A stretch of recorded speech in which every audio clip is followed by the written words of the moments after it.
Wasichana wa Saudi Arabia. By the way, this one is a very very true story. Kuna msichana ambaye nilimsomesha anaitwa Pelinda. Pelinda ni msichana ambaye alikuja akashika, nilimnajisi tu kibahati mbaya, alafu akakuja akashika mimba yangu. Nikiwa site za Bungoma hiyo wakati sikuwa nimetoka huko.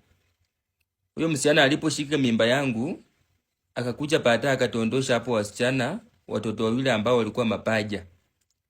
Wakasaliwa hapa duniani. Pelinda tukaanza kungangana naye polepole, tukangangana naye polepole katika maishani. Lakini kwa sababu alikuwa mwanafunzi wa Sangalo National Polytechnic, shule ambayo watu wanafanya huko agriculture na vitu vingine, wazazi wake wakasema, Emboko, kama umenajisi mtoto wetu na umeweza kumpachika mimba ya mapacha wewe mwenyewe, chue penye utafahamiana na yeye umalizane na yeye. Nikasema ya kwamba sawa sawa, nimesikia, ndamalizia kumsomesha kwa sababu nampenda. Lakini nikaona ya kwamba maisha ikakuwa ngumu. Nikaambia Pelinda ya kwamba Pelinda, inafaa ukuwe na akili ambayo ni ya pili, kwa sababu mimi sina pesa ambayo inaweza kusomesha. Lakini wacha ni kuconnect uende katika Nairobi ufanye kazi ya nyumba, mimi nipaki Bungoma na watoto, nikuwe nafanya tu kazi ya jua kali polepole, hata kama ndakuwa nauza vitu kama mkombero na kusiaka kwa tinga kwa polepole, pora nikuwe na kiti mahitaji ya familia. Na wewe ukikupatia yako pesa ambayo utakuwa unakupatia katika Nairobi kazi ya nyumba, utakuwa pia na support. Kisha baadaye baada ya watoto kuwa wakubwa utafanya aje? Utaenda katika shuleni.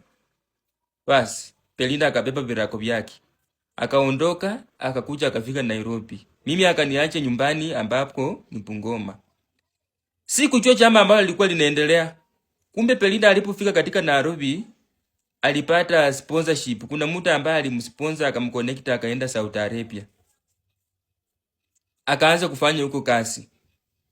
Kwa hivyo alipokuwa anaendelea na kazi huko polepole, alikuwa anapitia changamoto kama kutu, changamoto kama kunyonga, vitu kama hivyo. Lakini tulikuwa tunawasiliana kwa ukaribu sana. Hata nilikuwa nampikianga simu. Kwa hivyo tulipokuwa tunaongea, tukaanza kupanga mambo yetu. Akaniambia kwamba Pepu, wewe tuvumilie tu katika Bungoma, lakini nikifanikiwa ndafanya aje? Ndarudi nyumbani baada ya miaka 3, tukuje tukae na watoto tujue venye tunafanya aje? Tunapanga familia. Lakini baada ya muda mfupi mambo hayakuwa yanaenda vizuri, kwa sababu nilipokuwa napita katika online nilikuwa napata Pelinda ako tu kwa live za watu wengine huku nje. Aka ananyonga hatarani. Analekea na mwaka mpaka hata anaanguka katika vyombo katika live za watu wengine. Nikaanza kujiuliza kwamba Pelinda, uko unafanya nini katika hii live na unajua kwamba wewe ni pipi wangu? Badala ya kufanya vitu kama hivi hata ungekuwa unanipikia simu. Sasa sikuwa najua naendelea, sikuwa naelewa mambo ambayo yalikuwa yanaendelea na Pelinda. Alikuwa anapenda kwa live ya kijana fulani hapa ambaye alikuwa Mkamba. Kwa hivyo siku zikaendelea kutitimia mpaka contract ikaisha. Pelinda akaniambia kwamba Pep, kuja unichukue katika airport. Nikasema airport gani? Akasema Jomo Kenyatta International Airport iko tu karibu hapa Nairobi. Na sikuwa nimeifika Nairobi kwa mara ya kwanza. Nikamwambia kwamba sasa hujai nitumia pesa yoyote hata shilingi 50 peke yake. Unasemanga tu kwamba uko na save pesa katika bank. Nitakuja aje? Akasema kwamba use tu hata kama ni kuku, wewe poro upate fare kuja Nairobi, poro ukuje unichukue, mimi ndio wa maana na nimekuja na pesa yote, hakuna pesa ambayo nimepunguza. Nikauza kondo, nikachukua virako vyangu paka kama kawaida, nikapanda Mbukinya kuelekea Nairobi. Nilipofika katika Nairobi, katika airport, Pelinda alishuka katika ndege. Na nikapepesa tu macho yangu nikahakikisha kwamba kweli huyo ni Pelinda ambaye anakuja baada ya muda mrefu. Nikajua kwamba kweli baada ya tiki kuna faraja, kwa sababu nimechilimbua kutoka katika hali ya umaskini. Sasa hichi ndio naenda kuwa nani? Tajiri. Na nilipokuwa naelekea mahali pale, kuna majamaa ambao walitokea kando, majamaa tu kwa watatu hivi, walikuwa majamaa watatu.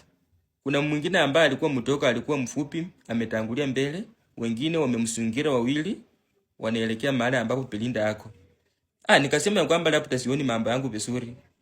Lakini nilipokuwa najikaza kuelekea mahali pale, kweli walikuwa wanaenda kumchukua Pelinda. Na nikamwambia kwamba Pelinda hawa ni kina nani? Akaniambia kwamba ewe kijana, jaribu kupepa mdomo wako uone chama ambalo ndakufanyia au utaisahau kamwe. Na kwa sababu walikuwa wamechaza miraba 4, mwili wangu kaesa kulekea na nikaanguka chini na nikasimia. Nikasimia nikaishiwa nguvu. Nilipoamka baada ya dakika sijui ngapi ama siku ngapi, nilijipata katika hospitali. Na venye naongea saa hii nilisimia nikiwa Nairobi, lakini mwili wangu walisafirisha wakapeleka Bungoma nyumbani, na niliamka nikiwa katika nyumba na niko na wale watoto wawili, lakini Belinda wangu haonekani tena. Kweli Belinda, chama ambalo ulinifanyia katika hapa duniani na kuachia Mwenyezi Mungu, kwa sababu nitumie pesa yangu yote kupeleka katika Saudi Arabia mpaka nikufunzisha katika shuleni. Sasa umeniachia watoto ambao ni wawili, sijui nitaanzia wapi. Mimi ndio baba, mimi ndio mama.